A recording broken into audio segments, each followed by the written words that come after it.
Hello, everybody. This is Ms. Noah, and today I'm introducing you to our next unit, which is on the Protestant Reformation and the Age of Religious Wars. Um, this particular unit is a little divided up in the textbook. You might have noticed that a section on exploration kind of interrupts the Reformation and the resulting religious wars. I've decided to put them together and do exploration a little separately.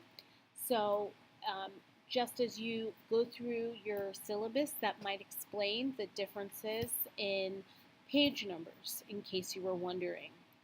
So, let's look at the big picture items for the Protestant Reformation and the Age of Religious Wars.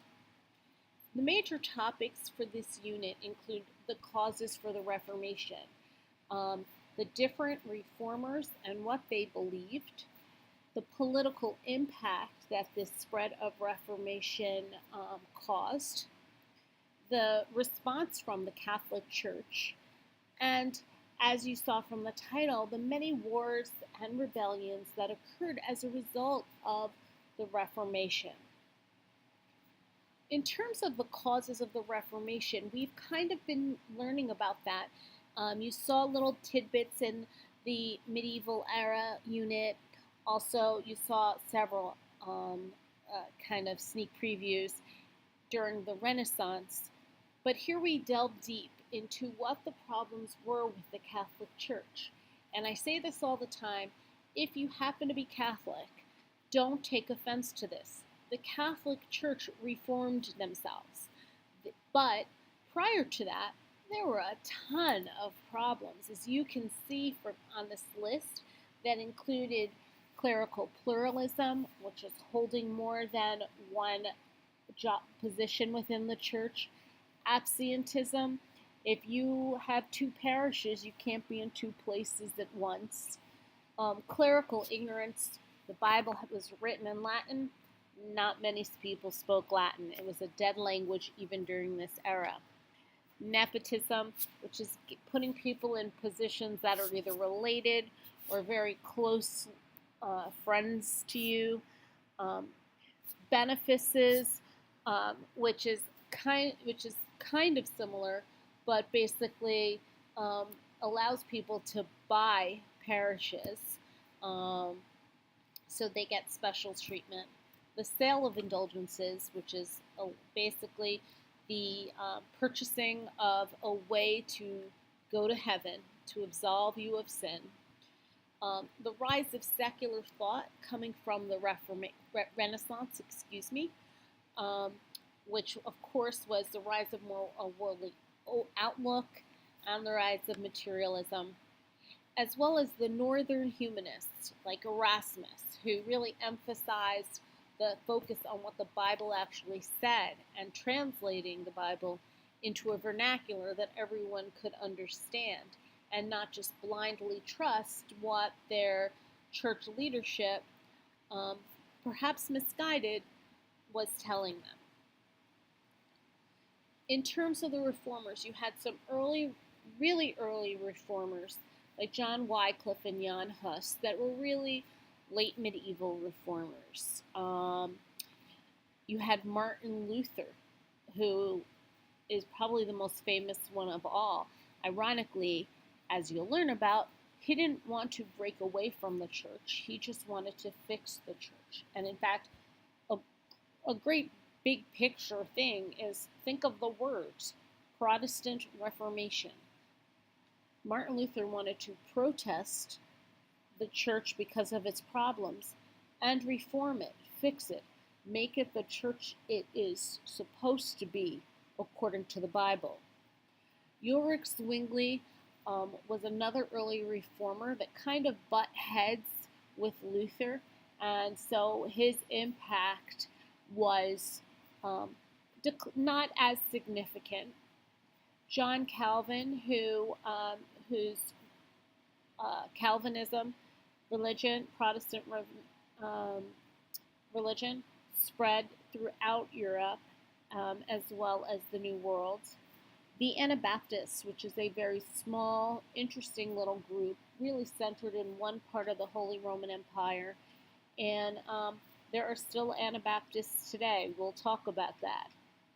John Knox, who applied a lot of Calvin's theology in establishing the Presbyterian Church in Scotland, and Henry VIII, who, unlike all the people above, was actually a staunch advocate for the Catholic Church. He was once known as the defender of the faith, but his political um, goals interfered with his religious ones.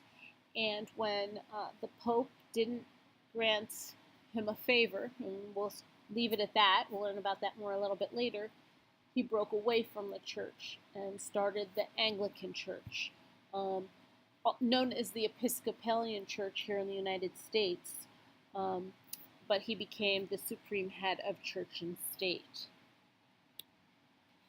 This slide I put up here, I'm not going to read all of these right now, but I figured, and in this preview, this is something that you can go back to. You can pause right here in the slide cast to help you study some of the differences between Roman Catholicism and your three main Protestant groups during the 16th century, which was Lutheranism, Calvinism, and Anglicanism, which was the Henry VIII Church of England. This is another slide that you can go back to. It's a web, obviously, where you can see how detailed and how crazy the denominations and this rift went once the Protestant Reformation began. And some of the different denominations. There are over 300 Protestant denominations. So think about that. This only shows you, 20 or whatever. Next, we'll be looking at the political impact of the spread of the Reformation. Now, the printing press really helped push this along and made an actual break or Reformation inevitable. Meaning, Martin Luther, as you'll read, posted his objections or his problems with the church called the 95 Thesis on a church door in Wittenberg, what is now Germany, or the Holy Roman Empire. And the role of the printing press cannot be denied, because that was reprinted and printed and passed around to many. And a lot of people got very angry about this. And the church had to act. They had to respond to Luther. And in doing so, their response, which you'll learn about soon, the response of the Catholic Church and the resulting situation Luther found himself in, is what really caused him to break away and create, or his followers really created Lutheranism. The Holy Roman Emperor and the Holy Roman Empire declined a lot at this time. We'll see that a little bit more with the religious wars, the 30 Years' War, that just completely fragmented. But basically, the Holy Roman Empire at this time was a group of small principalities governed by princes, and they had the Holy Roman Emperor was a person without a lot of power in this region, because the princes really had more authority. But because the Holy Roman Emperor was very closely aligned with the Catholic Church, he was able to hold on to that prestige. Once things started to fall apart with the Catholic Church, the empire and the emperor himself, his role and his authority started to decline. As we talked about with both the Renaissance and the medieval era, if the Catholic Church is declining, then monarchs are going to be getting more powerful.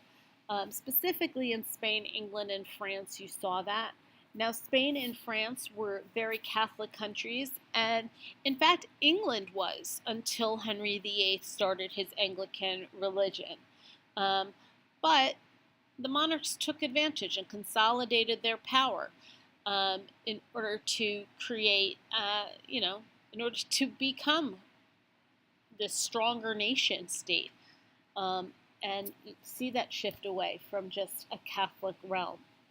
There were a lot of conflict between the different areas and regions, and I'm going to go into that in another slide in a second.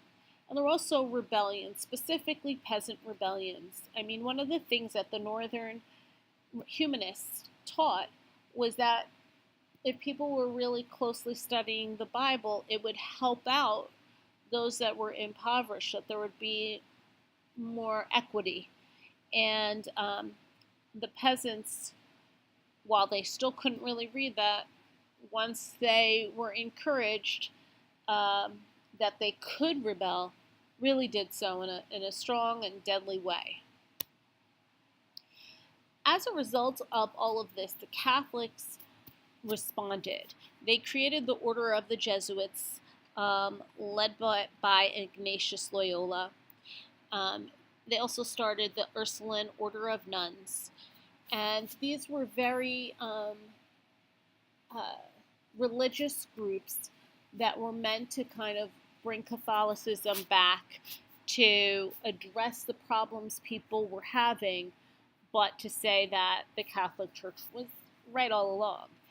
And this all culminated in the Council of Trent. And the Council of Trent reaffirmed Christian theology, but they did end up making some adjustments. In terms of war and rebellion, there was this big peasants' revolt, which I kind of just referred to. They did this in Luther's name, although Luther was not officially supportive of them in the Holy Roman Empire. There was also some civil wars in France, where Calvinists were starting to become more popular. The French Calvinists were called Huguenots, and they rebelled, and there was some problems, some issues with succession that led to some very violent days.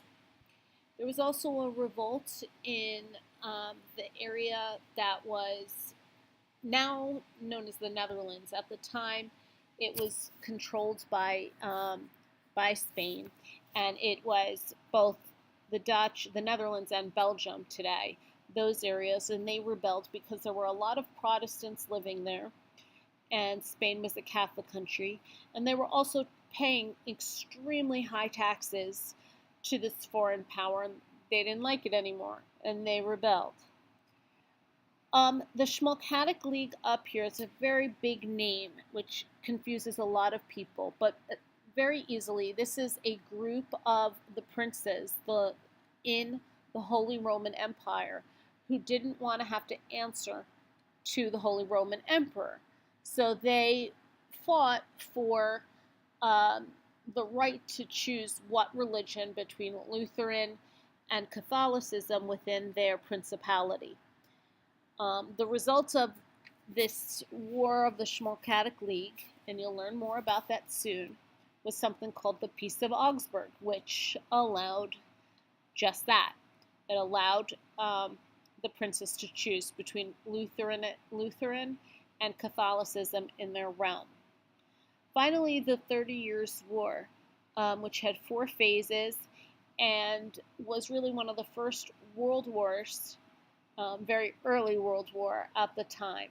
And it was one of the last wars in Europe, on the continent, about religion. And towards the end, it really shifted from a religious focus to a political focus. But we're going to talk a lot more about that at a later time. The end result was a peace treaty, the Treaty of Westphalia. This is a big one. I mean, you'll need to know the Peace of Augsburg too. But there are certain treaties that, as you're gearing up for that AP test, you really need to know. And the Treaty of Westphalia is one of them. And again, we're going to go into a lot more detail on that. This is a map of the Protestant Reformation afterwards. You could see that still the majority of the area was still green. It was still Catholic. But you saw Lutheran starting to get more dominant, especially in Scandinavia and in the German states. Anglican, you could see England was Anglican. The blue areas were Calvinist. Scotland, right north of England was influenced by John Knox, who I mentioned a little earlier. And those red dots in France were Calvinist centers. The Calvinists, like I said, in France were known as Huguenots. This is a little web diagram that you can pause and kind of look to see what led to what happened next, kind of like a chain. And that's it for this part, this intro to the Protestant Reformation and the age of religious wars. I hope this helps you see the big picture and prepare for what is to come this unit. Have a great day.